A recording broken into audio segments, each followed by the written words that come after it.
Now, are you sure you want to become more decisive? I'm just playing around. Of course you are. Well, I can absolutely help you build that muscle. By the end of this video, you'll have some sharp and shiny new tools that will help you navigate decision making at a much higher level. Big or small decisions, let's lower the pressure and make all of them easier. Better Echoes is all about improving ourselves so we can uplift all. You're awesome. Let's dive in. So let's start off with a nugget of knowledge. The word decisive comes from the medieval Latin word decisivus, from the Latin decidere, which means to cut off. So when you decide something, you're cutting off all those other options. Chop, and then it's gone. Cool, huh? And now you're smarter. So the first step in being more decisive is to narrow down your options. AKA, you might just be stuck in analysis paralysis. I'm sure you heard of that. It could just be that simple. That term is fancy speak for you're just totally overwhelmed because you have too many options to choose from. Now, if you have 20 options, just narrow it down to 5. The 15 options that get the axe should be pretty easy to drop, leaving you with 5 solid remaining contenders. The second step in being more decisive is to make sure that you're not overthinking it. Somewhere in there, you might actually already know what you want, you just don't realize it right now, or maybe you haven't admitted it to yourself yet. Just revisit your question and try to see if the answer is hiding behind some other options that just aren't as important. You might have some gut feeling that's trying to speak to you. Pause for a quick second and see if you hear it. And if you do, then consider it for a moment, see if it makes sense, and then if it does, then choose it. But if your gut doesn't really seem to help out on this one, try framing the decision like someone is giving you a split second to decide. Try counting down from 3 and then answering the question with the first thing that comes to mind. 3, 2, 1, Chipotle for lunch. 3, 2, 1, Spain for vacation. 3, 2, 1, nursing school. Why not? Don't remain silent because you think you don't know. Just blurt out an answer in 3, 2, 1, sage green curtains. And whatever answer you get, just give your brain a quick second to make some sense of that answer. If you like the answer, that's your gut saying to just roll with it. And if you don't like the answer, that's fine too. That's your gut saying to change the answer. It might just be that simple. So if the second step didn't resolve it, then the third step in being more decisive is weighing your remaining options. Look at each possible path and honestly break down the pros and cons of each. What are the potential positives and negatives that will come from each option here? Which choice has the highest number of positive aspects? Which choice will better lead you to your ultimate goal? If you looked at your life like a board game, which space would just logically come next? Or do you need to change board games altogether? That's an option sometimes. How would the future version of yourself feel about each decision that you could make right now, and how might they see the options that you're about to go through? After weighing the options with some deeper questions like these,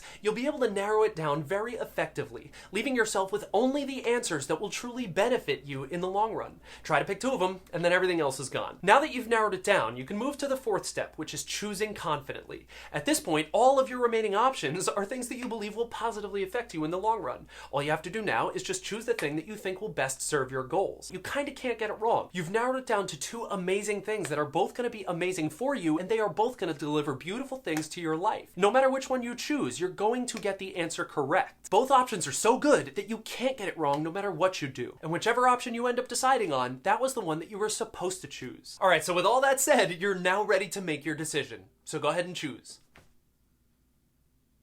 Congratulations! Shake my hand! Oh, it's quite a handshake you got there. Now all you have to do is prioritize that path, build a game plan, and set out to make it a reality. Pour yourself into your decision. This should feel pretty safe and natural to do since you've already identified all of the positives and you know some of how picking this option is going to improve and grow your life. Now that you've decided, you can officially take action, which up until now you haven't been able to do because you needed that time to think. Now one could even argue that all that thinking time was actually still progress. I know that's a bit counterintuitive, but you needed to pause, you needed to freeze, you needed to be in analysis paralysis because it dropped you off at this amazing decision with all the information you needed to make it. I'm a big proponent of thinking that way. That wasted time turned into an answer for you that was a little bit more clear. You needed to waste that time to figure out how to have the epiphany to make the decision that you just made. You needed to invest in your future properly by thinking everything through at the highest possible level or taking some time off to rest your mind and come up with how you're actually going to move forward. We're allowed to be thorough. Just don't get stuck being thorough. Once you take action, your progress can be seen, felt, and measured.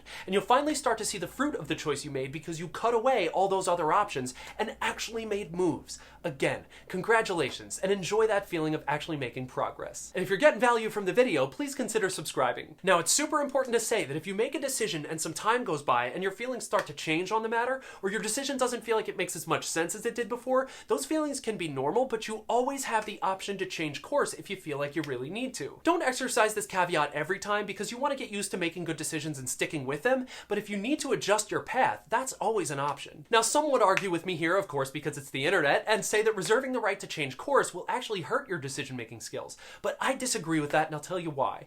Allowing this option can actually add confidence in taking action because you know you're not trapped in a bad decision if you realize that you made a bad decision. Here's an example, since you know I love examples. Let's say there's a gigantic puddle on your route to the hospital, and you have to get to the hospital as soon as you possibly can. Your life depends on it. So you decide that you're going to forge the river. It's probably safe enough. Okay, you acted on your decision. But as the water gets deeper and deeper, you get more and more nervous because your car's about to die. And if your car dies, then you die. It would be completely absurd for you not to change course in that situation. I understand that your life depends on it, but if you lose your car, you lose the ability to get to the hospital. But if you go around somehow, you take the chance that you lose a little bit of time, but at least you have a car at that point and can still get to the hospital. Don't just plow ahead. Back out and pick an alternate route, even though you chose to move ahead earlier. You're going back on your decision, but that's because you had to reassess based on the situation. You stand a better chance of surviving if you change your mind. You made your decision earlier, but in this case, it's only wise to reconsider. Make your decision at first, but adjust if needed. That's always fair to do. Changing your mind is not really being indecisive because you did choose something at some point after a whole lot of thought and consideration, and you gave it an honest effort. But don't just stick with something because you invested a ton into it.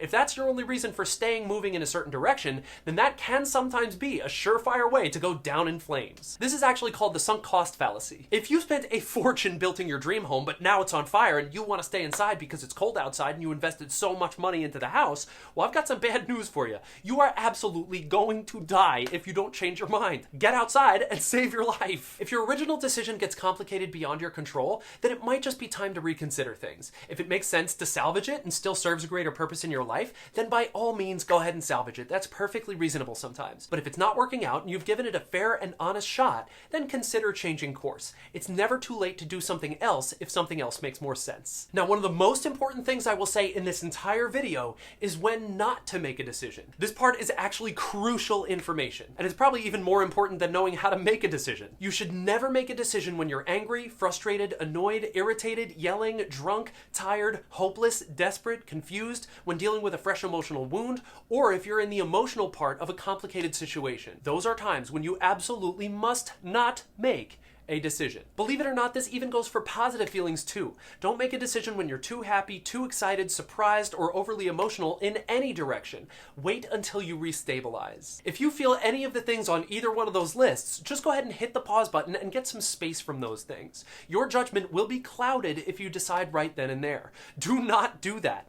Back up, settle down, balance out a little bit, and revisit the decision with a clear mind. You'd be doing yourself a massive disservice by making the decision in the wrong mindset in the moment, even if your mindset is overly positive. Now, everything we just talked about is great for big decisions, but what about the inconsequential ones? The small decisions that are just kind of everyday life things that don't really matter all that much, but still cause a lot of frustration when we don't make decisions about them. Let's talk about those. If you have a less consequential decision to make, like how to spend your Saturday night, then just make a quick decision and see how you feel about it right after you decide. If you're satisfied, then roll with it. And if not, then just change your mind. The point here is that you'll know more about how you really feel right after you make the decision to move forward. Did the decision that you just made feel right in your body? Yes? All right, great, let's rock. No? Okay, just adjust it then. Decisions don't have to be final. They just have to allow you to start motion and then gauge your feelings based on what you chose. So while you're building your decisiveness muscle, you're gonna have to challenge yourself to actually make decisions, which might not be the easiest thing in the world for you right now, but you're going to get there. That can feel like a heavy lift, but it's something you have to practice for right now. Just don't allow yourself to flounder. Don't get stuck in a holding pattern. That's when an airplane flies around the airport for a little while because it can't land for some reason. That'll just perpetuate the indecisiveness. That's what you're trying to train yourself out of. Instead of getting held up, remember to consider your options, count it down, make a decision, and then move forward with confidence. Now, just understand that you're going to get a few decisions wrong here and there. That's just part of the game. But like I said, you're going to get better over time, and you'll learn more about what type of decisions feel comfortable for you to make after practicing this a little bit. That's all part of building the skill. You got to tear the muscle in order for it to rebuild itself even stronger. Now, if you came to this video with a decision to make about something in your life, you can go ahead and write down all the possible options you're considering right now, and then rewatch watch this video to go back through the steps to help you make a well thought out decision. And I hope this video helps. Learning to be more decisive is like working out at the gym. It takes practice and repetition and lifting things over and over again, and sometimes you're gonna feel sore from doing all that, but in time you're gonna get amazing results. As you go, you'll learn more and more about what kind of decision maker you actually are, and you'll start to feel better about making decisions more quickly and better decisions, because that muscle, after enough time, is gonna be jacked. Look at this skinny guy over here telling people what the gym is like.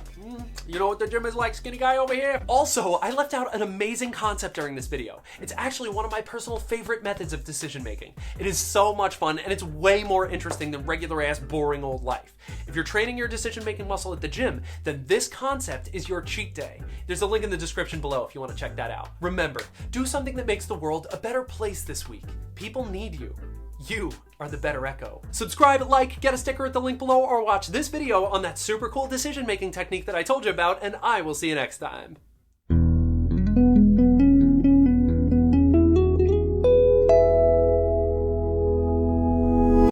This video is actually a love letter to my wife, who's expressed interest in building up her decision-making muscle, so I hope this helps.